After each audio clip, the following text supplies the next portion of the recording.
Well, thank you for coming on Have Conversations That Matter. I am so excited to have you here with me. And I'm so grateful for our relationship because it actually started when I attended UW Parkside my first year in college. Absolutely. It's been a long time for us, and I've really enjoyed watching your journey the whole way from the curious, serious, and hardworking, dedicated student that you were at Parkside. Hats off to you, Chris. I'm so very proud of you. Thank you so much. I appreciate that. And so, when I was at Parkside, you taught a course, public speaking. Now, was that one of your first courses you taught as a professor? Yes, it was very interesting because I was not looking to teach. And at the time, I was writing a column for the Milwaukee Journal Sentinel. I was a business columnist, and I covered mainly workplace diversity. And I also covered minority owned businesses and women in business. And I guess the column, there was a professor who read the column and contacted me looking for someone to teach. Really? So that's how you Yes. got the gig. So that's how I Wow. got the gig, so to speak. Yeah. Okay. And Mhm. so when that happened in that moment, did you think that it's impossible for me to do, or did you jump right on it? Actually, I, I hadn't thought about it, but I did say, you know what, I want to give it a try. It's a way of for me of giving back, of using my skills and talents to help young people, but also it was a new area of growth uh, Hmm. for me. And at the time, I was writing the column, working for the Journal Sentinel. I was also a mother. So this was definitely the timing was challenging with all Yeah. that going on. And how old were you at that time? Probably about maybe 35 or something like that, 33, I think. Yeah, yeah. Yeah. And so that kind of ushered you into the world of teaching. Mm-hmm. And then you started teaching other things and heading, departments and things like that. But I want to, because eventually we're going to get to your passion and what really matters to you. But you're a journalist, so we want to just kind of just run off things you do. You're a journalist, you're a leader, you lead NABJ Milwaukee. I happily sit on the board that you lead, and I know mentorship is what you're really passionate about and what matters to you. Before that became your deep passion, and you've been focusing on giving back to people in that type of capacity. What were you like as a little girl? How did you become a communicator, a journalist? Well, that's a great question. It started, I think, very young. I was raised by an aunt and uncle in Chicago. They became my adoptive parents. My other siblings grew up in the South. So I basically grew up as an only child. And one of the things I found that I could do alone and spend my time on was writing. And so I would write short stories, and my mom, she would read every story I wrote. It didn't matter what it was, how silly it was, and she encouraged me. And so that began my kind of journey into writing, just starting writing short stories and poems. And then when I got to high school, I joined the high school newspaper. So again, continuing to write, but I also got into radio and TV broadcasting because uh, I grew up in Chicago, and Chicago Public Schools, along with WBEZ Radio, had an internship program for students and gifted students in high school. And based on my grades, based on how well I was doing in English, I had been a straight A student. in English, not in every subject.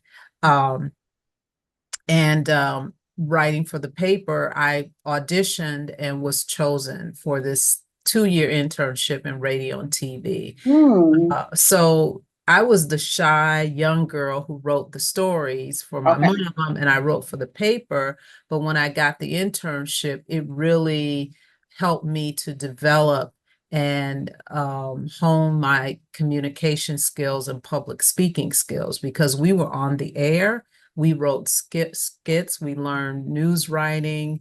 And so that's really where the public speaking or the communication skills came into Hmm. play. Yeah. So were you the little girl that like, hey, I wrote this today or I wrote that today? Yeah, I was. And because of my writing, it was interesting because I was sort of the shy kind of girl. And, I was in the band and I grew up playing classical piano. So a Really? lot of, yeah, a lot Okay. of inward type things that Yeah. I could do solo and on my own. My parents, stressed the music and culture and things like that. But when I started writing for the paper, I actually became kind of popular because of Okay. the stories I would write and some of the things, even writing about a scandal and people read what I wrote and it helped me to see how, your writing and reporting, how you through writing and reporting, you can have an impact. Right, right. Like So, words are so powerful yeah, and exactly. Yeah. yeah, it's very impactful. They can Mhm. change things. They can, So when did you discover that though? Because discover the power of words.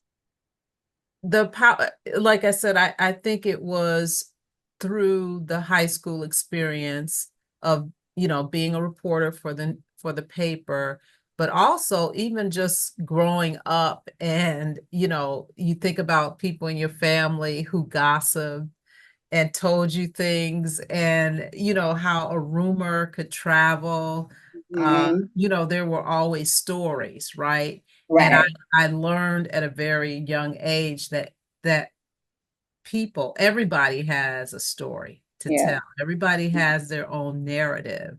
And so just even from my grandmother telling me stories or even teaching me the Lord's Prayer, you know, Hmm. those things that were handed down to you. My dad, my uncle who raised me was in World War II and he would tell his war stories and so I learned just wow, it's not just the words we say, but it's the stories that Hmm. go along with the words Yeah. that can be very powerful. Yeah. Yeah. So you were kind of just, you have this inside world going on.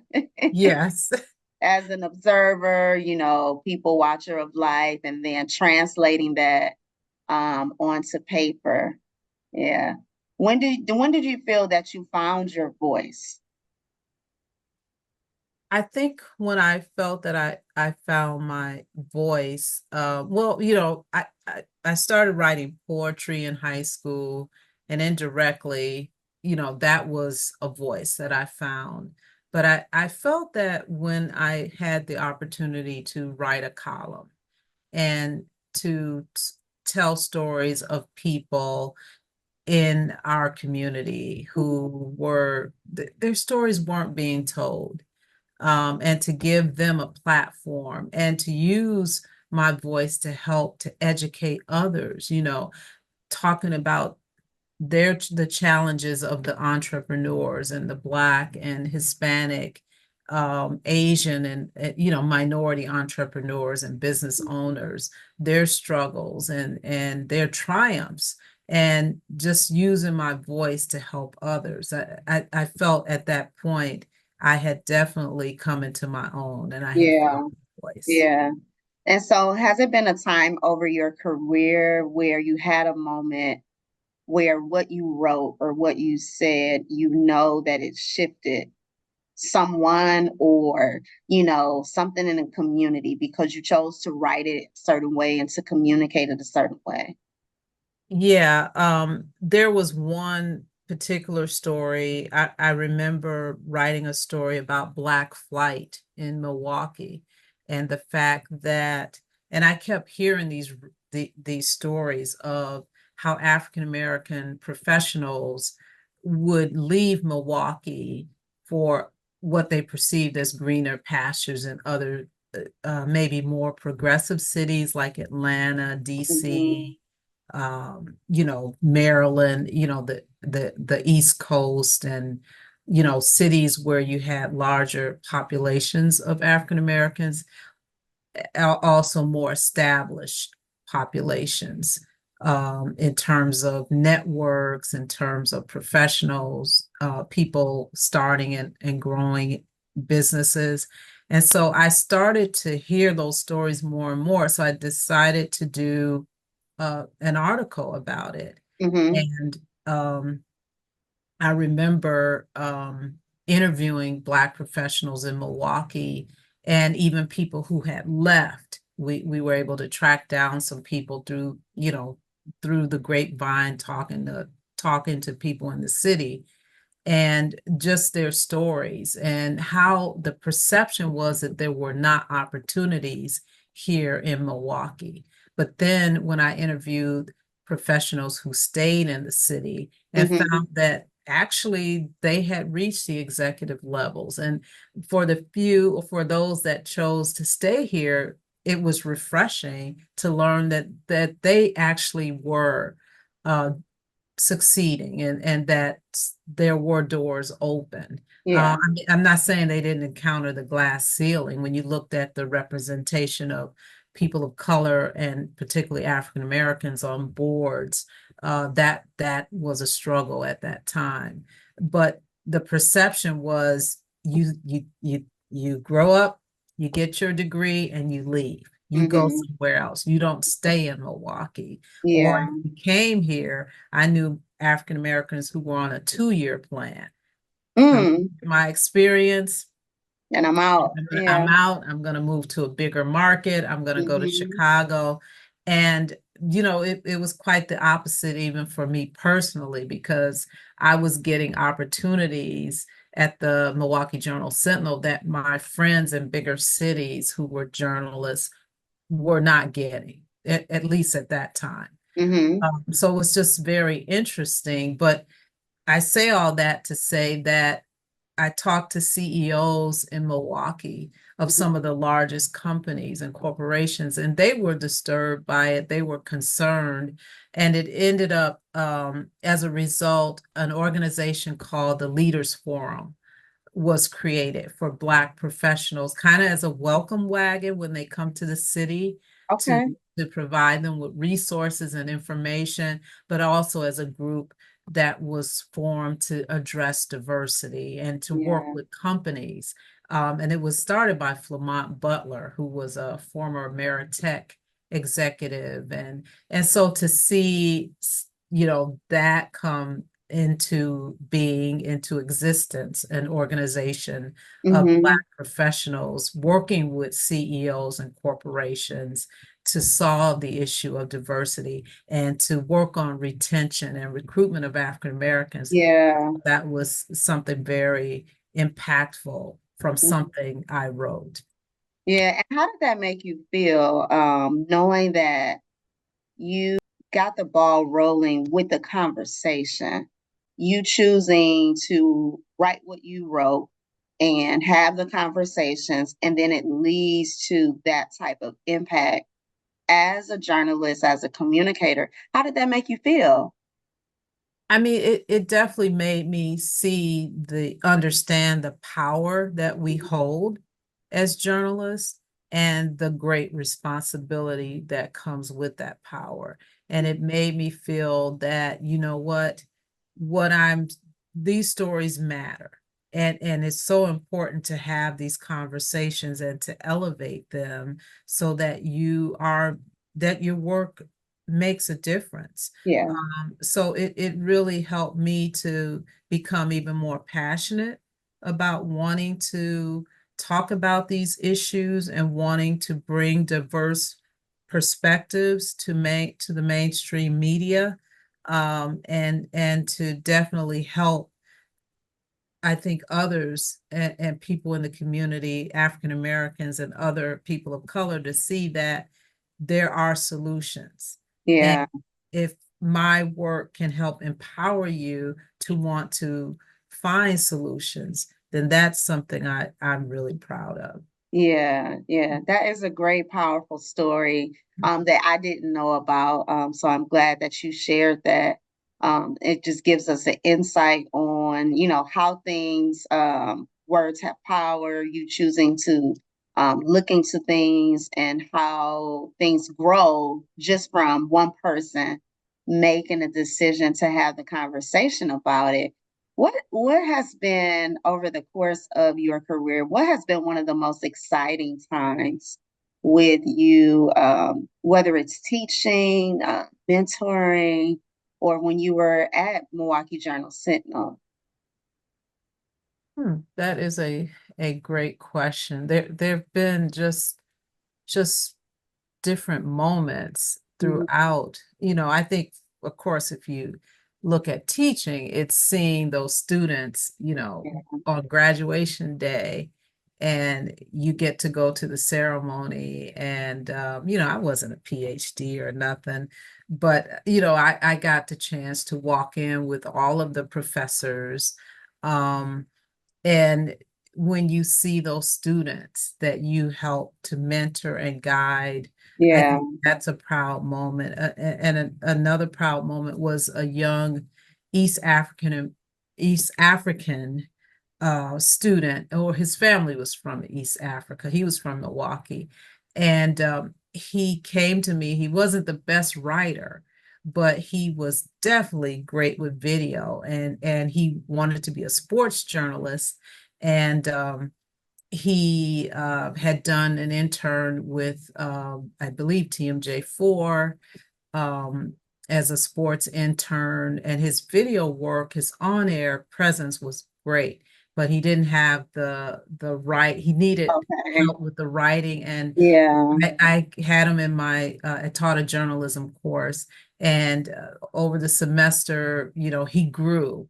He had to do just regular news writing, and to see his growth in the course, and then to be able to help him package himself, put his portfolio together, and seek out interns. And I had a connection at ESPN, and actually it was before ESPN. It was a connection in North Carolina. Okay. Yeah, with the sporting news, Gary Howard, former Okay. sports editor of the Milwaukee Journal Sentinel. I sent him the young man. I referred him. I talked to Gary. Gary, I know a great student. He's got great on-air experience. He wants to be a sports writer. He took my course. The minute Gary saw his work, he hired. I mean, he's He like, was sold. he was sold. Yeah. And what I was going to say is Aaron went on to ESPN. Mm. Um, and I had a connection there. Yeah. Um, and so to be able to see a student, just to be able to help them develop, and then use your connections to Yeah. help that student, because you knew he was extremely talented. I mean, to a student, I never had another student to come along at Mm. that level of skill and talent. He just needed sharpening. He just needed Yeah. the mentoring and the coaching. And Mhm. that was a proud moment. And then journalistically, there were several proud moments. I guess the proudest moment for me was winning first place in the National Association of Black Journalists Salute to Excellence um, awards competition, uh, for a series of my columns. Mhm. And that year I beat out the Washington Post. Really? Yeah, Okay. and I want to say it was the LA Times too, but it was two Yeah. newspapers that I was up against, that I and to win that first place award, really meant a lot. And I think about it pales in comparison when you see people nowadays like James Causey and Shannon Yeah. Sims and James winning so many of those Right. awards, Right. Yeah. But for me back then, as a Black woman and a business columnist, it meant a lot to me because it meant that I did something right, and, Mm-hmm. and that somebody recognized my work. And so that was another Now, when proud. you received the news, were you dancing? Because people don't know that you like to get in. You're a dancer. Yes, I was. Yeah. Yeah, I was, and it Mhm. was a great uh accomplishment. But like I said, it pales in comparison to now so many people win these things over and over. Yeah. Before that, I had won a couple others, but never first. So that was yes, definitely one I was happy and dancing about. Mm-hmm. Mm-hmm. Yeah. Now, like getting back to mentorship, because Mhm. that is like one of your primary focuses Mhm. today. Every time we talk, and when, even working together on NABJ, which is the National Association of Black Journalists, specifically Milwaukee, is where we work together. You're always, making sure you, reiterate that you're helping the next generation of leaders. This is what you want to do. This is your goal, and the mission that we have for the organization. This is how, we're going to roll this out, but what your personal goal is. And so, what does like mentorship mean to you? Why does it matter so much to you? I think it matters so much to me because throughout my life, I have always had wonderful mentors and people who really poured into me. And it Mhm. really started with my two parents. With my parents, you only get two parents. Whatever. Well, I actually have four because I have the adoptive parents and my Okay, so you were blessed. I was Okay. blessed. But it started with my parents, telling me I could do anything I wanted to do, believing in me. My mother, from those childhood stories I used to write. Um, you know, I I've had mentors throughout, older women. I have an older sister who's a dancer, an educator, a former politician in Chicago. Mm, She's 10 years older than I am, but she always modeled success and excellence. And she still pours into me today, but just always having mentors at the Journal Sentinel, from the business editor, George Stanley, to others, Jill Williams over the features editor, a number of people along the way, and my friend at the Milwaukee Neighborhood News Service, Ron Smith, as well. And I did forget to mention that is an organization I have worked for and worked with okay, okay. Yeah, as yeah, yeah, managing editor. Yeah. yeah. And so just because of that, every step of the way, and I was a very inquisitive person, so I always asked questions. And if I didn't know something, I would go to people and ask them to help me. And how did you get here? And just kind of learning. And those that were kind enough to share, it really made a difference.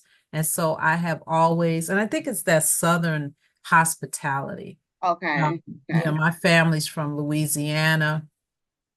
My dad was adoptive dad was from Mississippi. My birth parents are from Louisiana. And there was just always this sense of kindness shown Yeah. to people, that Southern hospitality.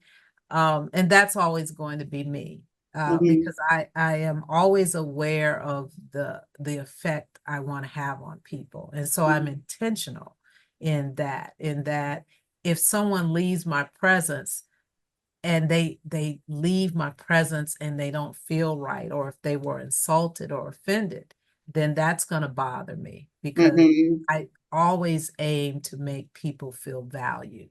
And Mm-hmm. that's in all the work I do, whether it's journalism, whether it's teaching, whether it's mentoring, coaching. How do I make people feel valued?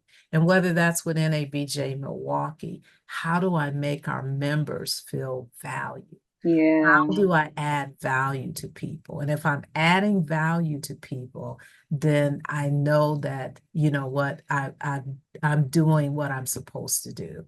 And Mm-hmm. that's what gives me joy, is to see others when we, enjoying, right? See others happy and to make others happy, but to also use my talents and gifts to bless others. Mm-hmm. And I am a personal recipient of of what all that you do as far as adding value. As I stated earlier in our conversation about how we even got connected. And as a student, I would have never thought that I ended up finishing at Tennessee State University, but I never forgot you. I never forgot you. And it's important too because when you talk about being in a classroom, a lot of times we don't get to see faces like us. And so when you do, you always remember. And thankfully, the faces that I've had, the women and men that I have that were, African American women and men that taught me, thankfully, they were all about, business, and they were very, very empowering, and they were very skilled in their profession. They were very knowledgeable. They were very giving. And so that was one of the best classes I've had in college, public speaking, because for one, I was like, she's a Black woman, and I just it was one of the best classes for me. It was one of the best classes for me, and so I remembered that. And what do you think about how important is it to have a face in the classroom? Because we hear the stats about and I'm not sure, you can quote me and correct me, of just the stats of Black males and just overall African American people. The percentage is pretty low as far as being educators. And so, why is it so important for us to see a face in the classroom? Well, and that's a great question, Chris. I think it's important because, it's for a young person, the impression that you can make on that person, and when you, especially when you're in an environment where you're maybe one of the only or the few of your race, right, of your background, and you come into a classroom and you see that person that you can identify with, there is a connection that's Mhm. made. Now, it's not enough just to have a person of color in that spot if they don't capitalize on it, right? Mhm. But if you have that person in that role who is, and not that they're going to give you special treatment, but you see that it can be done. Yeah. You're seeing, and for some young people, that could be their first encounter or one of their few with a Black professional, with someone of color, of the same skin color, right? And Mhm. I remember I grew up in Hyde Park in Chicago, and that's where the Obamas eventually, long after I was there, uh, And that's called, the South Side, right? made their home, but it's the South Side. Now, Chicago has many great neighborhoods. It's not just Hyde Park, but Hyde Park was the first integrated neighborhood, in one of the first in the country. And that's because the University of Chicago brought a variety of people from around the world. And so it became like this melting pot. But the thing about it is, I grew up seeing, I went to my physician, my pediatrician was African American. My Okay. dentist was African American. Mhm. You had the principal. You saw people in positions Yeah. of Yeah. power, of influence. And so seeing that, and I turned on the news in Chicago, and I remember seeing a Black woman as anchor woman, the first one, Rosemary Gully. She passed away, but she's one of the reasons I wanted to get into news because I was like, oh, she's on TV, even though I didn't, I ended up in print, but still Yeah. just Mhm. seeing that person in that role that looks like you and you see, wow, maybe there's something here. I can do this. Maybe I Mhm. can, I can become all that I can be because look, this person has set the example. So that's one of the reasons why it's important to have African American teachers and instructors, professors in the classroom because of it's just that impression that Yeah. Yeah. That that being that representation. role model, right? But Hmm. then it's what you can do in that position. Like, I had my bar here and some people, all of them, would may come under, but I'm like, the bar is here. I want you to work hard so that you strive for excellence no matter what you do.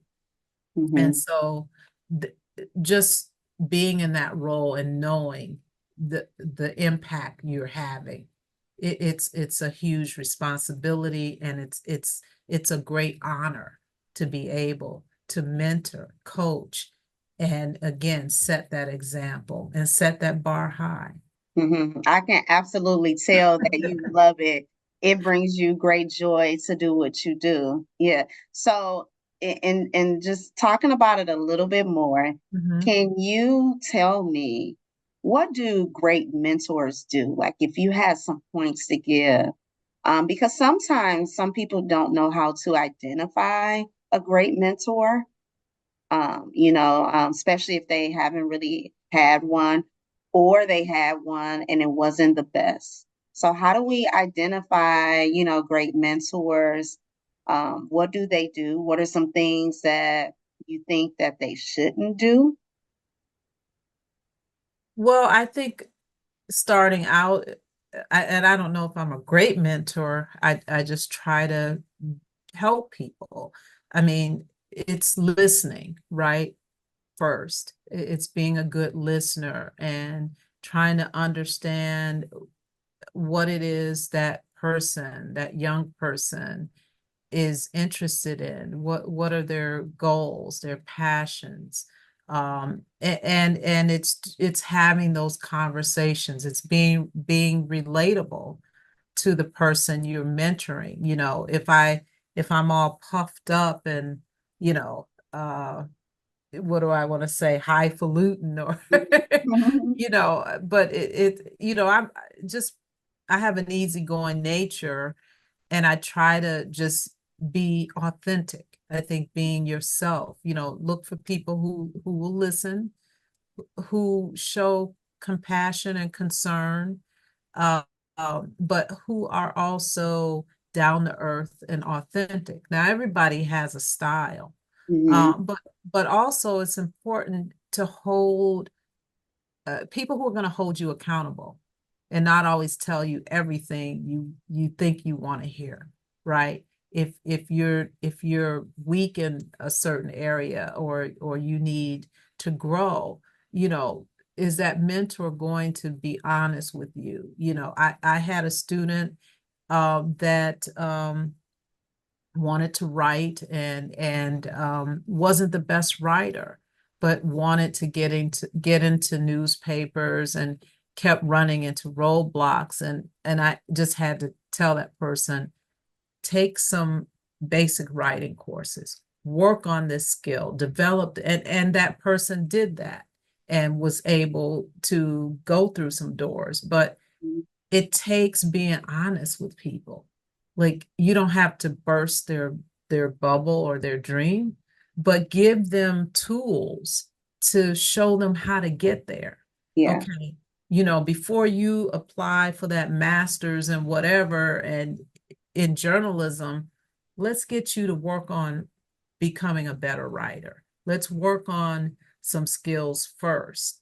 And it's just having those honest, a mentor should, a good mentor, a great mentor will have those honest conversations and hold you accountable. Like, okay, been a year, you haven't done XYZ. We had this conversation, and I think that's important and helping you to learn that could steer you on the path of growth.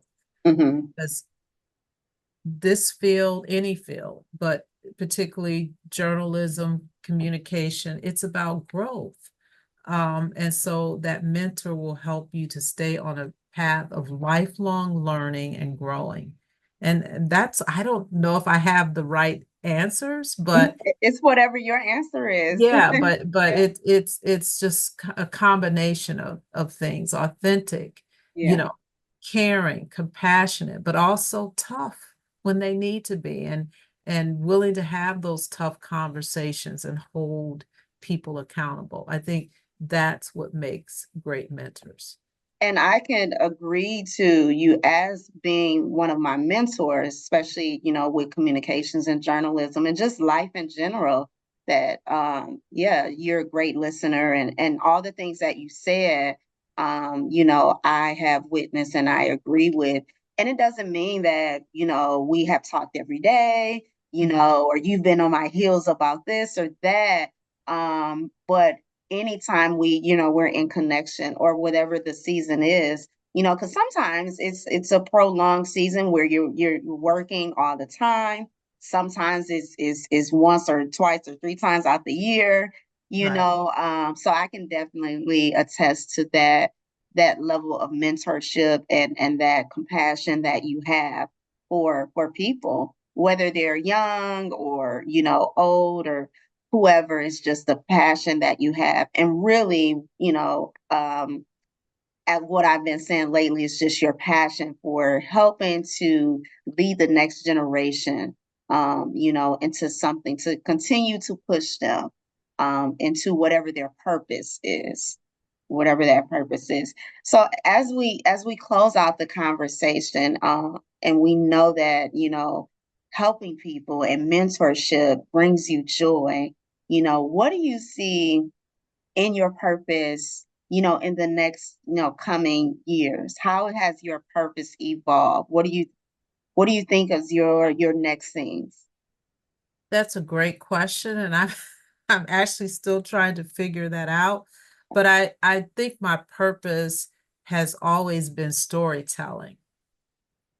And so that's a purpose that, I sort of got away from, right? Because of going in a different direction, leading, you know, managing people, teaching. But this is my next chapter is what am I going to do with my storytelling? And I Okay. feel like God is telling me that Yeah. because for so long it was such a joy, a sense of joy for me.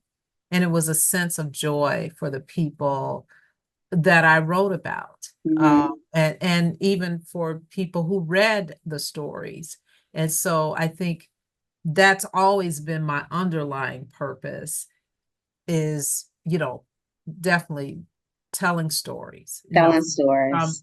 when you go back to childhood. And there's this book that my husband is reading. I think it's called Outliers. I Is have. that by Malcolm Gladwell? Yeah.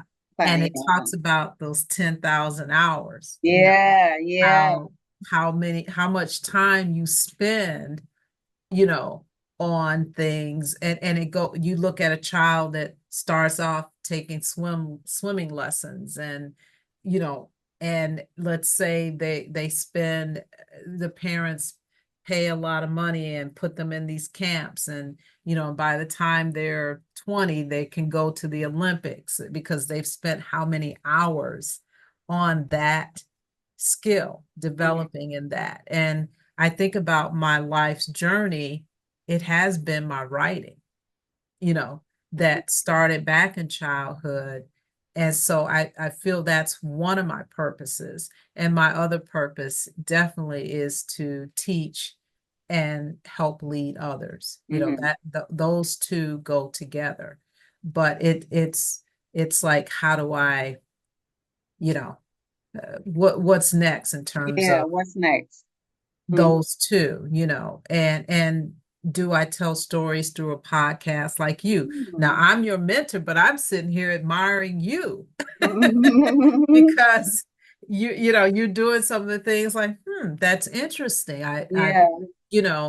That she's telling stories in unique ways. She's through conversations, through interviews, and you're really a great interviewer, Chris, because Thank I'm you. like, Thank I don't you even so want this much. to end. You just have a way of making people feel relaxed and at home and comfortable. So it's just figuring out with that purpose. And one of the things that I loved about teaching is I got a chance to help people tell better stories. Okay. Maybe it Yeah. wasn't me telling, even through Yeah. public speaking. You had to tell your story, right? You Hmm. had to be persuasive. You had to inform people. You had to do an introductory speech and tell people who you are, and through writing, teaching students how Hmm. to tell a story, how to, use their skills and to tell stories, right?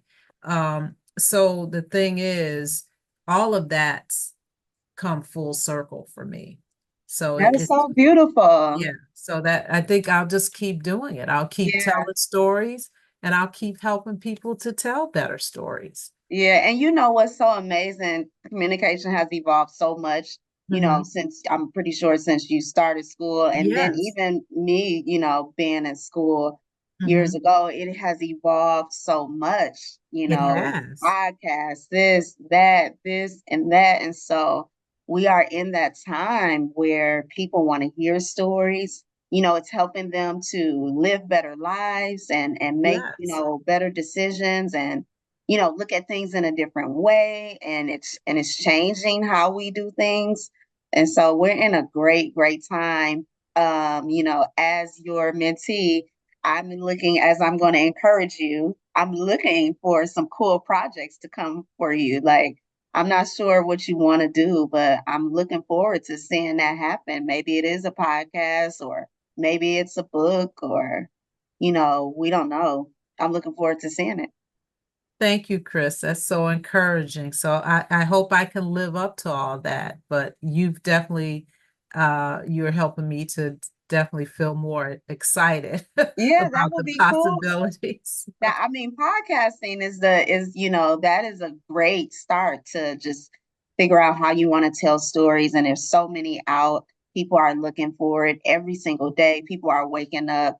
I think that will be, a great start. And you figure out, what type of show you want to have, what type of stories you want to tell. It doesn't have to be serious, but it can be about your passion. Yeah, I thank know I'm you. pushing you. You are. So on that note, you've given me a lot to think about. So thank you Yeah. so much. And thank you for the opportunity to be on. Yeah, yeah. Thank you so much for joining. And I also just wanted to let you know how much value you have added to my life, as being a student, and also, then becoming a businesswoman and in leadership and all the things. So you add so much value to my life. And I know our team at NABJ Milwaukee, we really, really appreciate the leadership that you have provided to us. Well, So I thank know they're going to be looking forward to hearing about more about you and learning some things from this conversation. Yeah, well, thank you so much, Chris. It's been a pleasure to be on, and I I commend you for everything you're doing, and you're the next generation, right? To take the reins, and so keep doing the great work that you're doing. Thank you.